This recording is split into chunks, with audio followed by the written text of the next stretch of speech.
இந்த பச்சை பொய்ன்னு சொல்லி கேள்விப்பட்டிருப்போம் இல்லைங்களா? அந்த பச்சை பொய் என்ன மாதிரி இருக்குன்றத இன்னைக்கு நம்ம கண்ணால பார்க்க போறோம். புதிய பூமி நண்பர்கள் அனைவருக்கும் வணக்கம்.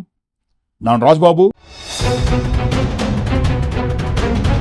டிஸ்க்ளைமர்: இந்த காணொலிக்குள்ள போவதற்கு முன்பாக வழக்கம் போல சொல்லிடுறோங்க, இந்த காணொலிக்குள்ள வருகின்ற சொல்லப்படுகின்ற செய்திகள், சம்பவங்கள் அனைத்தும் ஊருக்குள்ள நடந்துட்டு இருக்கிற ஆதாரங்களின் அடிப்படையில் அப்படியே மக்கள் பார்வைக்கு கொண்டு போய் சேர்க்கிறோன்றத டிஸ்க்ளைமருக்காக சொல்லிடுறோம். அப்படியே நண்பர்கள் யார் சப்ஸ்கிரைப் பண்ணாம இருக்கீங்களா, சப்ஸ்கிரைப் செய்து புதிய பூமிக்கு ஆதரவு தருமாறு கேட்டுக்கொண்டும், இந்த காணொலியை முழுமையாக பொறுமையாக பார்க்க வேண்டும் என்று அன்புடன் கேட்டுக்கொண்டும் இந்த காணொலிக்குள்ள போயிடுவோம். சட்டமன்றத்தில் இன்றைய தினம் எதிர்க்கட்சி தலைவர் கொண்டு வந்த சிறப்பு கவன ஈர்ப்பு தீர்மானம். போதைப்பொருள் கும்பல் பற்றி காவல்துறையிடம் தகவல் கொடுத்ததால் தான் அமுதன் கொலை செய்யப்பட்டதாக அவங்க உறுதியாக நம்புறாங்க.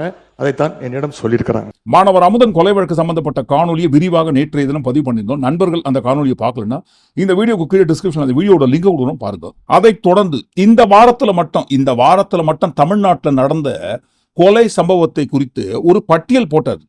இந்த அரசு போதைப்பொருள் தடுப்பு படையை உருவாக்கி இருக்கோம்னு சொல்றீங்க. அதை சொல்லி பல கோடி ரூபாயில விளம்பரம் எல்லாம் பண்ணிருக்கீங்க. ஆனா களத்துல நடக்கிறதை பார்த்தா இன்னைக்கு வேற மாதிரி இருக்கு. உதாரணமாக சில நாட்கள்ல மட்டும் நடந்த குற்ற சம்பவங்களை இங்க அவையில பதிய வைக்க விரும்புகின்றேன். நேற்று இரவு காஞ்சிபுரம் அருகே படுநெல்லி கிராமத்துல கோவில் திருவிழாவின் போது போதை கும்பலுடைய அட்டகாசத்தை கேள்வி கேட்ட சந்துரு, விக்கி அப்படிங்கிற 2 இளைஞர்களை அந்த கும்பல் வெட்டி கொலை பண்ணியிருக்கு. ஆகஸ்ட் 11ஆம் தேதி அன்னைக்கு திருப்பூர் மாவட்டம் பல்லடத்துல தனலட்சுமி, பூவரசி அப்படிங்கிற தாய் மகளை இரட்டை கொலை பண்ணியிருக்கிறாங்க. ஆகஸ்ட் 12ஆம் தேதி சென்னை அம்பத்தூர்ல ஆட்டோவில் வச்சு வைதேகி அப்படிங்கிற ஒரு இளம்பெண்ணை கழுத்தறுத்து கொடூரமா கொலை பண்ணியிருக்கிறாங்க. ஆகஸ்ட் 13ஆம் தேதி வேலூர் மாவட்டம் குடியாத்தத்துல பெண் தலைமை காவலர் தாமரை செல்வி குத்தி கொலை செய்யப்பட்டிருக்கிறாங்க. ஆகஸ்ட் 14ஆம் தேதி கோவை மாவட்டம் பாப்பநாயகன் பாளையத்துல அடுக்கிதான் இருக்காரு. இந்த வாரத்துல மட்டும் தமிழ்நாட்டில் இவ்வளவு கொலை சம்பவங்களா அடுக்கிதான் இருக்கு. அதை பார்த்து எல்லாருமே ஆடி போயிடுறாங்க. அதுவும் பாருங்க, சபாநாயகர் அவர்கள் போதுங்க சுருக்கமா சொல்லுங்க. சிறப்பு கவன ஈர்ப்பு தீர்மானம் குறித்து நீங்க விவரமா படிங்க. நீங்க அதை விட்டு சம்பந்தம் இல்லாம ஏன் அடுத்த கொலைகளை பத்தி பேசுறீங்கன்ட்டு எல்லாருமே ஆடி போயிட்டாங்க. நாடு முழுவதும் நடந்த மற்ற சம்பவங்களை பற்றி பேசுவதற்கான நேரம் இது அல்ல. சுருக்கமாக கவன ஈர்ப்பு தீர்மானத்தை ஒட்டி ஒரு பிரச்சனை மட்டும் நீங்க பேசலாம். அரசுடைய கவனத்துக்கு கொண்டு வர இதெல்லாம் ஒரு வாரத்தில் நடந்தது. நீங்க சென்ற வாரம் டைம் கொடுத்திருந்தீங்கன்னா இதெல்லாம் சொல்ல வேண்டிய அவசியம் ஏற்பட்டிருக்காது. இதே நாள்ல திருவள்ளூர் மாவட்டம் கும்மிடிப்பூண்டி சானாபுத்தூர் கிராமத்தைச் சேர்ந்த ரஞ்சன் அப்படிங்கிற இளைஞரும் கொலை செய்யப்பட்டிருக்கிறார். இப்படி கொலைகள் மட்டுமல்ல, பாலியல் வன்கொடுமை சம்பவங்களும் எக்கச்சக்கமா சென்ற ஒரு வாரத்தில் மட்டும் நடந்திருக்கு. கிருஷ்ணகிரி மாவட்டத்தில் 9 வயது சிறுமி ஸ்கூல் முடிஞ்சு வீட்டுக்கு போயிட்டு இருந்தப்போ வழியில கடத்தப்பட்டு பாலியல் வன்கொடுமைக்கு ஆளாக்கப்பட்டிருக்கிறாங்க. அதே மாதிரி தூத்துக்குடி மாவட்டம் ஆறுமுக நேரியில ஆளுங்கட்சி நிர்வாகிகள் மேலேயே பாலியல் புகார்கள் இன்னைக்கு தொடர்ந்து வண்ணம் இருக்கிறது. அந்த மாவட்டத்தில் ஆளுங்கட்சி நிர்வாகிகள் மேல வர்ற 2வது பாலியல் குற்றச்சாட்டு இது. ராணிப்பேட்டையில ஆளுங்கட்சியுடைய மாவட்ட செயலாளர் திரு விஜயமோகன் மேல ஒரு பெண் பாலியல் குற்றச்சாட்டு சொல்லியிருக்கிறாங்க. 100 நாள் சாதனைன்னு இந்த அரசு பெருமை பேசுற இதே நேரத்தில் தமிழ்நாட்டில் சட்டம் ஒழுங்கு இந்த 100 நாள்ல எந்த அளவுக்கு மோசமா இருக்கு அப்படிங்கறதும் இந்த சம்பவங்களே சாட்சி. அதுல மிக முக்கியமான சம்பவம் 2 நாட்களுக்கு முன்பாக சென்னை திருவொற்றியூரில் அடித்து படுகொலை செய்யப்பட்ட ஒரு மாணவரோட கொலை சம்பவம். சென்னை திருவொற்றியூர்ல அரசு பள்ளியில +2 படிச்சுட்டு இருந்த மாணவனோட பேர் தனுஷ். அவர் போதை கும்பலை தட்டி கேட்டிருக்காரு. அதற்காக பட்ட பகல்ல சுமார் 30 பேர் கொண்ட ஒரு கும்பல் தனுஷ் அவர்களை அடிச்சு கொலை பண்ணியிருக்கிறாங்க. சேம் பின்னணி. அமுதன் வழக்கில் எப்படி இந்த போதைப் பொருள் பின்னணி இருக்கோ அதே மாதிரி தான் பாருங்க, கொலை செய்யப்பட்ட தனுஷ் மாணவனுக்கு பின்னணியில் இருப்பதும் போதைப் பொருள் பின்னணி. இந்த காணொலியை பொறுத்த வரைக்கும் நம்ம கம்மியா தாங்க பேச போறோம். ஆதாரங்கள், வீடியோ ஆதாரங்கள் தான் நிறைய பேச போகுது. அந்த வரிசையில ஆதவ் அர்ஜுனா அவர்கள் ஒரு வார்த்தை சொன்னார் பாத்தீங்களா? போதைப் பொருள் சம்பந்தப்பட்ட பிரச்சனை குறித்து சட்டமன்றத்தில் எதிர்க்கட்சி தலைவர் பேசிட்டு இருக்காரு. அப்படியா? போதைப் பொருளை பத்தியா நீங்க எங்க கிட்ட பேசுறீங்க? போதை கலாச்சாரத்தை பத்தி யாருக்கு பாடம் எடுக்கிறீங்க? இந்த போதை கலாச்சாரம் தமிழ்நாட்டில் எப்போது தொடங்கியது தெரியுமா? இதை இட்லின்னு சொன்னா சட்னி கொண்டா சொல்லுவாங்க இல்லைங்களா? அந்த மாதிரி ஒரு ஸ்டேட்மெண்ட்டை பட்ட பகல்ல சட்டமன்றத்தில் பதிவு பண்றாருங்க. ஆதாரத்துடன் பேசுறேன். இப்பொழுது எதிர்க்கட்சி தலைவராக இருந்தவர் அன்றைக்கு டெப்டி சிஎம் இருந்தாரு. திமுக ஆட்சியுடைய இந்த போதை பழக்க வழக்கம் இந்த 100 நாள் ஏற்படுத்த முடியாது. இந்த போதை பழக்க வழக்கம் நாங்கள் திருப்பியும் பதிவு பண்றோம். 2020 வரைக்கும் 2020க்கு முன்பு தமிழ்நாட்டில் போதை கலாச்சாரம் இல்லை. அந்த ஃப்ரேமை மட்டும் மறுபடியும் ரிப்பீட் பண்ணி போடுங்க. 2020 வரைக்கும் 2020க்கு முன்பு தமிழ்நாட்டில் போதை கலாச்சாரம் இல்லை, உறுதியாக நாங்கள் கூறுகிறோம். ஆனால் இந்த கலாச்சாரம் எங்க ஆதாரம் இங்க இருக்கு. ஆதாரம் ஒரு பேச விட சொல்லுங்க. மொதல் தைரியம் இருந்தால் என்ன பேச சொல்ல விடுங்க. பேசுங்க. உண்மை இருந்தால் அமைதியா இருக்கணும். உண்மையற்றவர்கள் தான் சவுண்ட் கொடுப்பாங்க. உண்மை இல்லைன்னா பயம் வந்து எந்திரிச்சு கத்த ஆரம்பிச்சிருவாங்க. எங்க பக்கம் உண்மை இருக்கு, என்கிட்ட உண்மை இருக்கு. இந்த உலகமகா பொய்ய அதிமுக கட்சியை நம்புவாங்களா ஏத்துப்பாங்களான்னு தெரியாதுங்களே. அப்பேற்பட்ட பொய்ய சொல்றாருங்களே சட்டமன்றத்துல. அதுவும் பாருங்க, அந்த மாதிரி அவர் சொல்லிட்டு இருக்கும் போது சும்மா சும்மா சும்மா எல்லாம் பேசின கூடாது, சத்தம் போட்டு கூடாது. மாண்புமிகு அமைச்சர் அவர்கள் வரிசையா ஆதாரபூர்வமாக பதிவு பண்றாராம். மாண்புமிகு பொதுப்பணித்துறை அமைச்சர் வரிசையாக வகைப்படுத்தி சில ஆதாரங்களை கொடுக்கிறார். இருங்க, நான் வாய்ப்பு தருகிறேன். அவர் பேசி முடித்ததும் உங்களுக்கு வாய்ப்பு தருகிறேன். நீங்க சொல்லுங்க, பதில் சொல்லுங்க. இதுவா ஆதாரபூர்வமா அடுக்கிறதா? எந்த ஆதாரத்தின் அடிப்படையில் சொல்றாருன்னு தெரியலீங்களே.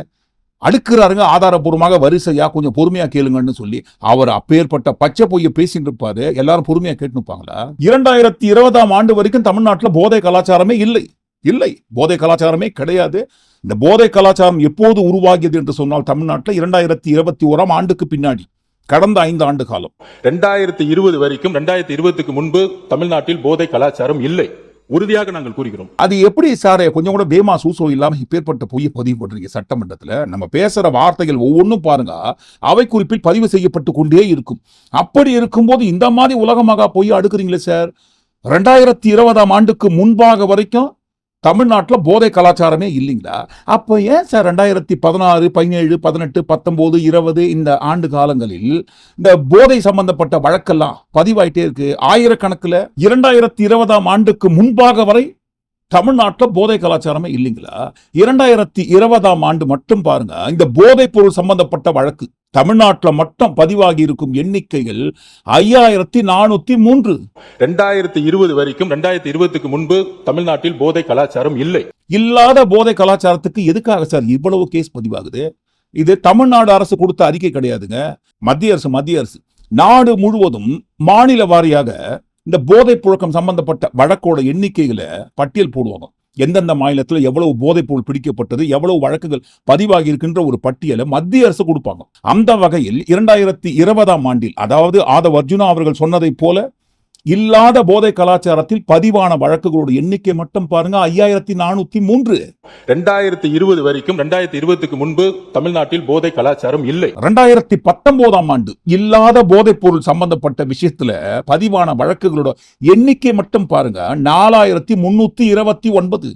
2020 வரைக்கும் 2020க்கு முன்பு தமிழ்நாட்டில் போதை கலாச்சாரம் இல்லை. 2018 போதைப் பொருள் பிடித்தது பதிவான வழக்குகளோட ஒட்டுமொத்தமான எண்ணிக்கை 3717. 2020 வரைக்கும் 2020க்கு முன்பு தமிழ்நாட்டில் போதை கலாச்சாரம் இல்லை. 2017 பதிவான வழக்குகளோட எண்ணிக்கை 2590. 2020 வரைக்கும் 2020க்கு முன்பு தமிழ்நாட்டில் போதை கலாச்சாரம் இல்லை. 2016 4329. சாரி, டங்கு ஸ்லிப் ஆயிடுச்சு. 4329 நான் சொன்னோம். இல்ல 4329. 2020 வரைக்கும் 2020க்கு முன்பு தமிழ்நாட்டில் போதை கலாச்சாரம் இல்லை. இன்னும் போயினே இருக்கும். 2015, 14, 13, 12, 11, 10 வருஷ கணக்குல பாருங்க. அப்படியே பின்னாடியே போனா கூட வரலாறு, ஹிஸ்டரி, ஜியாகிரபி எல்லாம் வந்துனே இருக்கும். தமிழ்நாட்டில் பறிமுதல் செய்யப்பட்ட போதைப் பொருள், அது சம்பந்தப்பட்ட பதிவான வழக்குகளோட எண்ணிக்கையோட பட்டியல் போயிட்டே இருக்கும். குறிப்பிட்டு இந்த 2016ஆம் ஆண்டு முதல் கணக்கு எடுத்து போட்டிருக்கோம். ஸோ 2016ஆம் ஆண்டில் தொடங்கி இந்த போதைப் பொருள் சம்பந்தப்பட்ட பதிவான வழக்குகளோட எண்ணிக்கை 2020ஆம் ஆண்டு வரைக்கும் 5403. அதாவது பாருங்க, திமுக கட்சி ஆட்சி பொறுப்பு ஏற்றதற்கு பிறகு இந்த போதைப் பொருளை ஒட்டுமொத்தமாக ஒழிப்பதற்கென்று தனிப்படைகள் அமைக்கப்படுகிறது. இந்த தனிப்படை அமைக்கப்பட்டது சம்பந்தமாகத்தான் பாருங்க அந்த நாக் அவுட் பண்றதுன்னு சொல்லுவாங்க இல்லைங்களா, அந்த நாக் அவுட் பண்ற பாயிண்ட் தான் சட்டமன்றத்தில் எடுத்து விட்டாரு. ஆட்சிக்கு வந்த ஒரே ஆண்டுல எங்களுடைய தலைவர் அவர்கள் போதைப் பொருள் இல்லா தமிழ்நாடு என்ற இலக்கோடு மதுவிலக்கு அமலாக்கத்துறையையும் நார்காட்டிக்ஸ் இன்டெலிஜென்ஸ் பியூரோ சிஐடி என்ற இரு பிரிவுகளை ஒன்றிணைச்சு EBCID என்ற புதிய பிரிவை உருவாக்கினவர் எங்களுடைய தலைவர் திரு முத்துவேல் கருணாநிதி ஸ்டாலின், அன்றைய முதலமைச்சர் அவர்கள். அவர் அன்றைக்கு அப்படி செயல்பட்டதால் தான் கடந்த 5 ஆண்டு கால திராவிட மாடல் ஆட்சியில் இதுவரை இல்லாத அளவுக்கு ஒரு விழிப்புணர்வை ஏற்படுத்தி போதைப் பொருட்களை தொடர்ந்து எங்களுடைய அரசு பறிமுதல் செஞ்சது. இது தொடர்பான புள்ளி விவரங்கள் தேவைப்பட்டாலோ அவர்கிட்ட இருக்கு, அமைச்சர்கிட்ட இருக்கு. கூடுதல் தகவல் தேவைப்பட்டாலோ அதை நாம எங்கேயும் போய் தேட வேண்டிய அவசியம் இல்லை. இந்த ஆட்சியில இன்றைக்கு சென்னை மாநகர கமிஷனராக நியமிக்கப்பட்டுள்ள திரு அமல்ராஜ் IPS அவர்கள்கிட்ட இந்த அரசு கேட்டுச்சுன்னா அவரே இந்த தகவல்களை தெளிவாக எடுத்து கொடுத்துருவார். ஏன்னா அவர் தான் இன்னைக்கு கமிஷனர் இருக்கிறாரு. இந்த EBCID பிரிவை தலைமையேற்று நடத்தியவரும் அவர் தான். அவர்கிட்ட கேட்டா கரெக்டா சொல்வாரு, எத்தனை டன் கஞ்சாவை பறிமுதல் பண்ணோம், எத்தனை பேரை நாங்கள் கைது செஞ்சிருக்கிறோம், சிறப்பு புகார் எண்கள் எத்தனை அறிவிச்சோம், விழிப்புணர்வு நிகழ்ச்சிகள் எல்லா டேட்டாவும் அவர்கிட்ட இருக்கு. ஒருவேளை ஒருவேளை எங்களுடைய திராவிட மாடல் ஆட்சியில போதைப் பொருளை தடுக்கிற செயல்பாடுகள் சரியா நடக்கல அப்படின்னு இந்த அரசு எங்களை குற்றம் சாட்டுச்சுன்னா நான் உங்ககிட்ட கேட்க வேண்டிய கேள்வி, அப்புறம் என்னத்துக்கு அந்த அவ்வளவு பெரிய அதிகாரியை இப்போ இவ்வளவு முக்கியத்துவம் வாய்ந்த சென்னை மாநகராட்சி ஆணையர் பொறுப்புல போட்டிருக்கீங்க என்ற கேள்வி இந்த அரசுக்கு வைக்கிறேன். அதாவது எல்லாத்துக்கும் காரணம் நாங்க தான் ஸ்டிக்கரை நெத்தில எழுதி ஒட்டிக்காதீங்கப்பான்னு சொல்றதுக்காகத்தான் இந்த ஹிஸ்டரி எடுத்து போட்டாரு. இந்த போதைப் பொருள் ஒழிப்பு சம்பந்தப்பட்ட தனிப்படை அமைத்ததற்கு பின்னாடி இருக்கிற உண்மையை அந்த வகையில பாருங்க, 2022ஆம் ஆண்டிலேயே இந்த போதைப் பொருள் சம்பந்தப்பட்ட பதிவாகும் வழக்குகளோட எண்ணிக்கை டபுள் மடங்கா உயர்கிறது. 2021ஆம் ஆண்டில் 6825 பதிவான வழக்குகளோட எண்ணிக்கையில் இருந்து 2022ஆம் ஆண்டில் அது 10,385 எண்ணிக்கையாக உயர்கிறது. மறுபடியும் சொல்றோம், இது ஏதோ தமிழ்நாடு அரசு தயாரித்து கொடுத்த பிம்பிலிப்பி பிலாப்பி ரெக்கார்ட்லாம் கிடையாதுங்க. மத்திய அரசு ஒவ்வொரு வருஷமும் மாநில வாரியாக பதிவாகும் வழக்குகளோட எண்ணிக்கையை கொடுக்கிற கணக்கு இதெல்லாம். உண்மை நிதர்சனம் இவ்வாறாக இருக்கு ஆதாரபூர்வமாக. இவர் பாருங்க ஆதாரம்னு சொல்ற எந்த ஒரு ஆதாரத்தையும் அவர் காட்டல. சும்மா இவங்களா டைப் பண்ணி எடுத்துன்னு வந்து மண்டபத்தில் எழுதி கொடுத்ததை சட்டமன்றத்தில் வாந்தி எடுத்துருந்தாங்க. ஆதாரம் காட்டுறோம்னு கடைசி மட்டும் ஆதாரம் காட்டவே இல்லை. ஆனால் இதெல்லாம் ஆதாரபூர்வமான ஆதாரங்கள், மத்திய அரசு கொடுக்கிற ஆதாரத்தின் அடிப்படையில் சொல்றோம். ஆனா பாருங்க, 2020ஆம் ஆண்டுக்கு முன்பாக வரை தமிழ்நாட்டில் போதை கலாச்சாரம் என்பதே கிடையவே கிடையாது. நான் அடித்து சொல்லுவேன், ஆதாரபூர்வமாக சொல்லுவேன். போதைன்னு எழுதுனா அதை எழுத்து கூட்டி கூட பாருங்க, 2020ஆம் ஆண்டுக்கு முன்பாக வரை தமிழ்நாட்டில் இருக்கிறவங்க படிக்க தெரியாது. என்னப்பா இது என்ன புதுசாகுது இந்த எழுத்து? இல்லைங்க, இல்லையே, இது மாதிரி கேள்விப்படுத்த இல்லைங்களே, புது வார்த்தையா இருக்குது. New word generated. திமுக ஆட்சியில அவங்க தான் கொண்டு வந்தாங்கன்ட்டு சட்டமன்றத்தில் இவங்க ஆட்சி பொறுப்பு ஏற்றதிலிருந்து இவ்வளவு கொலைகள் கலாச்சாரம் பரவிச்சேன்னு கேட்டதற்காக திமுக ஒரு போதை கலாச்சாரம் தமிழ்நாட்டில் அதிகமா உருவாச்சுன்னா எங்க முதல்ல பிரச்சனை வரும்னா குழந்தைகள் மீது பாலியல் வன்கொடுமை உருவாக்கப்படும். அதுதான் எதிர்க்கட்சி தலைவர் கேட்டாரு, ஏன் இப்படி நீங்க என்ன நடவடிக்கை எடுத்தீங்கன்னு கேட்டா, எதுக்கு எடுத்தாலும் ஏங்க திமுகன்னு கத்தினுக்கிறீங்கன்ட்டு கேட்டாரு. அது கூட ஏன் கேட்டாரு? இங்க பாருங்க 2.5 வயசு குழந்தை என்ன அக்கிரம அநியாயம் பண்ணாரு திமுக உறுப்பினர்னு, அதுக்கு மட்டும் பாருங்க போட்டோ ஆதாரம், அந்த நபரோட போட்டோ எடுத்து வந்திருக்காரு. பாலியல் தொந்தரவில் 2.5 வயது பெண் குழந்தை பலி, கற்பழிச்சது திமுகவுடைய உறுப்பினர். 2.5 வயது குழந்தையை கற்பழிச்சது 2.5 வயது குழந்தையை கற்பழி திமுகவுடைய உறுப்பினர். அந்த சம்பவத்துக்கு நாங்க சப்பக்கட்டலாம் கட்டலங்க. இருந்தாலும் பாருங்க, ஓனனை பார்த்து முதுகு கோணல் ஒட்டகம் சொல்ற கணக்காக தான் இருக்கு இவங்க. அந்த சம்பவத்தை குறித்து அன்றைக்கே பாருங்க கடுமையான நடவடிக்கை எடுக்கப்பட்டு சம்பந்தப்பட்ட அந்த நபர் திமுகவிலிருந்து நீக்கப்படுகிறார். ஆனா இவங்க கட்சியில என்ன நடக்குதுன்ட்டு சிடிஆர் பஞ்சாயத்து தலைவர் அவர்கள் வழக்கம் போல பாருங்க ஒரு விஷயத்தை எடுத்து சொன்னாரு. உலக இன்டர்நேஷனல் போதைப் பொருள் கடத்தல் மன்னன் ஜாஃபர் சாதிக் என்ற நபர் டெல்லியில் கைது செய்யப்பட்டார். அவருடனும் அப்போது இருந்த முதல்வர் குடும்பம் முதல் அமைச்சர்கள் வரை அதிகாரிகள் வரை அனைவரும் எவ்வளவு தூரம் தொடர்பில் இருந்தாலும் எல்லாருக்கும் தெரியும். இதுவரை அந்த நபர் சம்பந்தப்பட்ட எந்த வழக்கும் தமிழ்நாட்டில் பதிவு செய்யவில்லை. சிடிஆர் சார் இப்படி சொன்னாரு. ஜாஃபர் சாதிக் ஞாபகம் இருக்கா? இன்டர்நேஷனல் ட்ரக் டீலர் அப்படி இப்படின்னு சொன்னது. ஆனா பாருங்க, இந்த அவமானம் உங்களுக்கு தேவையான்னு கேட்கக்கூடிய வகையில் தான் பாருங்க இதுக்கு பதிலடி எடுத்து அடிச்சார் பாருங்க. நம்முடைய அமைச்சர் அவர்கள் சம்பந்தப்பட்ட ஒரு நபரின் பெயரை சொல்லி குறிப்பிட்டு பேசியிருக்கிறார். அந்த சம்பந்தப்பட்ட நபர் மீது அப்படி ஒரு குற்றச்சாட்டு எழுந்ததுமே எங்களுடைய தலைவர் அவர்கள் உடனடியாக அவரை கைது செய்து அவருடைய கட்சியிலிருந்தே உடனடியாக நீக்கிவிட்டோம். பேரவைத் தலைவர்களே, ஒரு அமைச்சரே ஐபிஎல் மேட்ச்ல பவுடர் நுணுக்கிட்டு மாத்திரை நுணுக்கு நின்று கதை விட்டாரு. அவர்கிட்ட உங்களுடைய காவல்துறை ஏதாவது விசாரணை நடத்துச்சா? அவர் மேல ஏதாவது நடவடிக்கை எடுத்திருக்கீங்களா? அது மட்டும் இல்ல, சமீப காலமா ஆளுங்கட்சியை சேர்ந்த பலர் போதைப் பொருள் வழக்குல தொடர்ந்து கைது செய்யப்பட்டு வருகிறார். நீங்க இதுக்குரிய ஆதாரங்கள்ல நீங்க இல்லாம நீங்க பேசக்கூடாது. அமைச்சர் அவர்கள் பேசுறதுக்கு ஏதாவது ஆதாரம் கேட்டிருக்கீங்களா? அமைச்சர் அவர்கள் பேசுறதுக்கு ஏதாவது ஆதாரம் இருக்கா? நாங்கள் உடனடியாக கைது செய்யப்பட்டிருக்கோம், ஒரு கட்சியை நீக்கி இருக்கிறோம். உங்களுடைய அமைச்சர் ஐபிஎல் மேட்ச்ல பவுடர் நுணுக்கிட்டு இருந்தது இன்றைக்கு உலகமே பார்த்துச்சு. பல்வேறு விமர்சனங்கள் வந்துச்சு.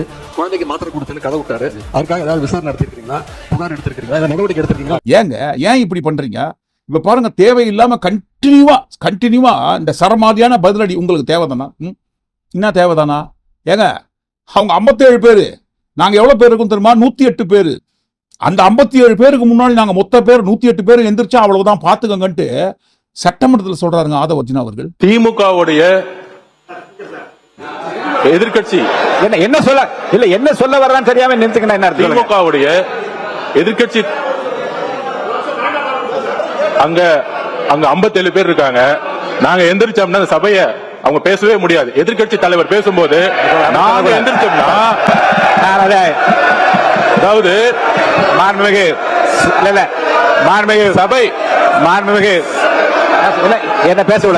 நல்ல வேளை இதுக்காவது பாருங்க வாய்ஸ் கொடுத்தாரு சபாநாயகர் சார். இப்பெல்லாம் பேசக்கூடாதுங்க. மாண்புமிகு அமைச்சர் இப்படிலாம் பேசக்கூடாது. நீங்க பேசுறது சபை குறிப்பிலிருந்து நீக்கப்படுகிறது. பொதுப்பணித்துறை அமைச்சர் சொன்ன கருத்தை நான் ஏற்க முடியாது.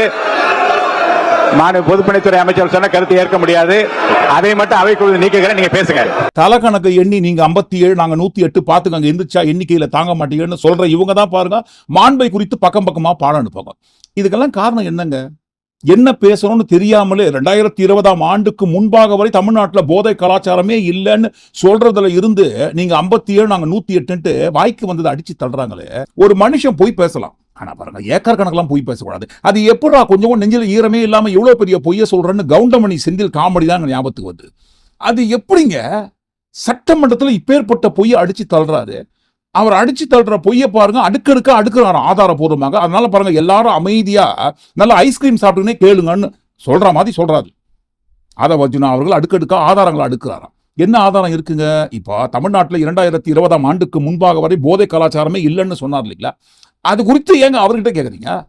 சி விஜயபாஸ்கர்னு ஒருத்தர் வந்து சேர்ந்திருக்காரு இல்லைங்களா? பரத் சொல்லுங்க. கீழே வாங்க மாட்டாட்டவன் மஃப்ளரை எடுத்து அந்த டோர் கிட்ட மஃப்ளர் இருக்கு, பை இருக்கு, எல்லாத்துக்கும் வாட்டர் பாட்டில், ஸ்நாக்கு, சூவபிள்ஸு, அந்த பையை எடுத்துட்டு வந்து வெளியில் உள்ளவங்களுக்கு கொடுங்க. வாலண்டியர்ஸ்லாம் போங்க. 11 மணிக்கு தான் நிகழ்வு. இந்த பக்கம் போனீங்கன்னா போய் பிரேக்ஃபாஸ்ட் சாப்பிட்டு வரலாம். இந்த பக்கம் போனால் எல்இடியில் எல்லாத்தையும் பார்த்துட்டு மெதுவாக வரலாம். 11 o'clock தான் ஃபங்க்ஷன். மணி 8:30 தான் ஆகுது. 9:30 10:30 இன்னும் 2.5 மணி நேரம் இருக்கு. 11 மணிக்கு நிகழ்ச்சி ஆரம்பிக்கும், 12 மணிக்கு முடிஞ்சிடும்.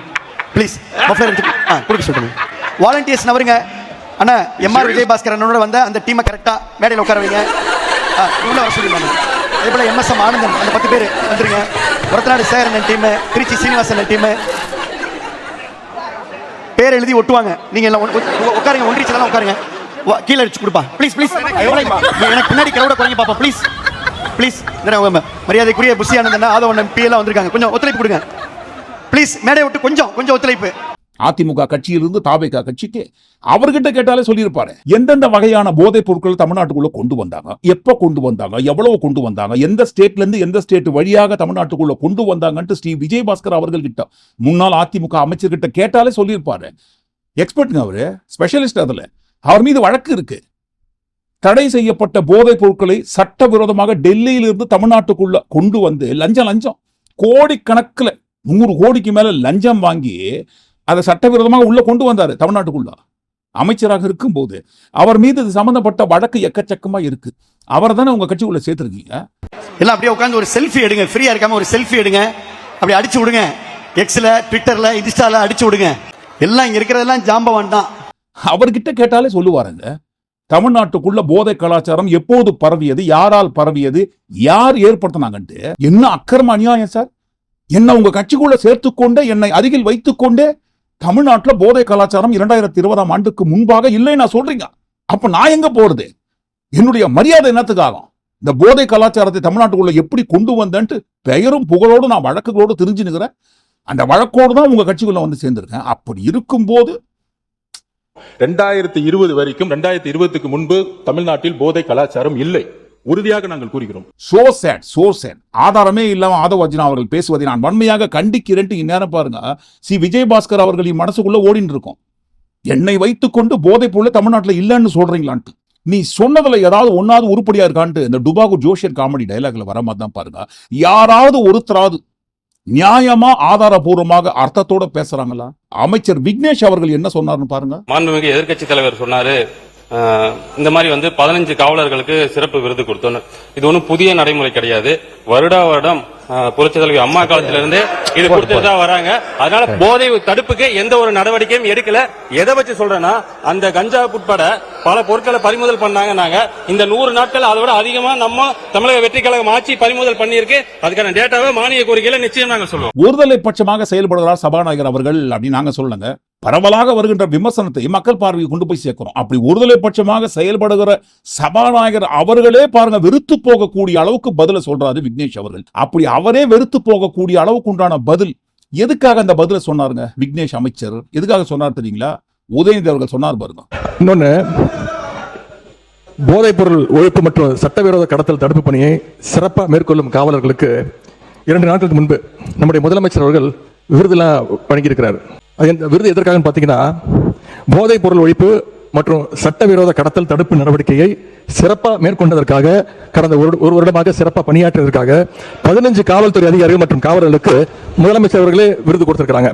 அந்த 15 காவலர்களுமே எங்களுடைய ஆட்சி காலத்துல பல்வேறு வழக்குகள்ல போதைப் பொருள் ஒழிப்பு நடவடிக்கையை சிறப்பா மேற்கொண்டவங்கன்னு இன்னைக்கு அரசு அறிக்கை கொடுத்திருக்கு. விருது பெற்ற அந்த 15 காவலர்களும் எத்தனை கிலோ போதைப் பொருட்களை பறிமுதல் பண்ணாங்க, எத்தனை குற்றவாளிகளை கண்டுபிடிச்சிருக்காங்க, பிடிச்சாங்க, எவ்வளவு நாட்களுக்கு அவங்களுக்குலாம் தண்டனை வாங்கி கொடுத்திருக்காங்க, இந்த விவரங்களை எல்லாம் அரசு வெளியிட்ட செய்திக்குறிப்பில் தெளிவா செஞ்சு சொல்லியிருக்கிறீங்க. போதைப் பொருள் தடுப்புக்கு எங்க ஆட்சியில நடவடிக்கை எடுக்கல அப்படின்னா அப்ப என்னத்துக்கு இந்த காவலருக்கு முதலமைச்சர் அவர்கள் விருது கொடுத்தார் அப்படின்னு இங்க நான் பதிவு வைக்க விரும்புகிறேன். இதுதான் காவல்துறை அதிகாரிகளுக்கு சிறப்பாக, அதுவும் பாருங்க இந்த போதை ஒழிப்பில் சிறப்பாக செயல்பட்ட அதிகாரிகளுக்கு பதக்கம் வழங்கினீங்க இல்லைங்களா? அந்த பதக்கம் எதுக்காக வழங்கப்பட்டதுன்னு கேட்ட கேள்விதான் பாருங்க. அது சும்மா வழக்கம் போல ஃபார்மாலிட்டிஸ், பிம்பிலி பிலாபி பதக்கம் எல்லாரும் கொடுப்பாங்க இல்லைங்களா, அதெல்லாம் நாங்களும் கொடுத்தோம் அப்படின்ற ஒரு பதில் சொல்லிதான் சபாநாயகர் அவர்களே பாருங்க முகத்தை சுளித்துக் கொண்டார். சி சி சி உட்காருங்கப்பான்ட்டு. அப்ப இந்த இடத்துல எங்களுக்கு ஒரு உண்மை தெரிஞ்சு ஆகணும், இல்ல ஒட்டுமொத்தமான தமிழ்நாட்டு மக்களுக்கே ஒரு உண்மை தெரிஞ்சு ஆகணும். 2020 ஆண்டுக்கு முன்பாக வரை தமிழ்நாட்டில் போதை கலாச்சாரமே இல்லை என்று சட்டமன்றத்தில் பதிவு பண்றாருன்னு சொல்லும் போது எந்த ஒரு ஆதாரமும் இல்லாமல், ஆதாரபூர்வமான ஆதாரங்கள் நாடு முழுக்க கொட்டி இருக்கும் போது அந்த ஆதாரங்கள் அனைத்தையும் மறைத்து விட்டு இந்த மாதிரி பொய்ய பேசுறாருன்னு சொன்னா யாரை காப்பாற்றுவதற்காக, யாரை சேஃப்கார்டுக்குள்ள கொண்டு வருவதற்காக இப்பேற்பட்ட பொய்ய சட்டமன்றத்தில் பதிவு பண்ணது. இந்த காணொலியை பதிவு செய்து கொண்டிருக்கும் இந்த நேரத்தில் சட்டமன்றத்தில் நேரலையில் நடந்து கொண்டிருக்கும் நிகழ்வுகளை கொண்டு பதிவு செய்யப்பட்ட காணொளி தான் இது. இவங்க யாரை காப்பாற்றுவதற்கு முயற்சி செய்கிறார்கள் என்பதை விரிவாக அடுத்து வெளிவரும் காணொலியில் கண்டிப்பா பதிவு பண்ணலாம். ஒட்டுமொத்தமா எல்லாத்தையும் நீங்க கூட்டி கழிச்சு இந்த காணொலிக்குள்ள வந்த எல்லா அக்கிரம அநியாய பச்சை பொய் என்கின்ற அந்த பச்சை பொய்யில் கண்ணால பார்த்த அந்த பச்சை பொய்யை குறித்து நீங்க என்ன நினைக்கிறீங்கன்னு கண்டிப்பா தவறாம உங்களுக்கு பதிவு பண்ண. மீண்டும் நாளை காணொலி நாம் சந்திப்போம். நன்றி, வணக்கம்.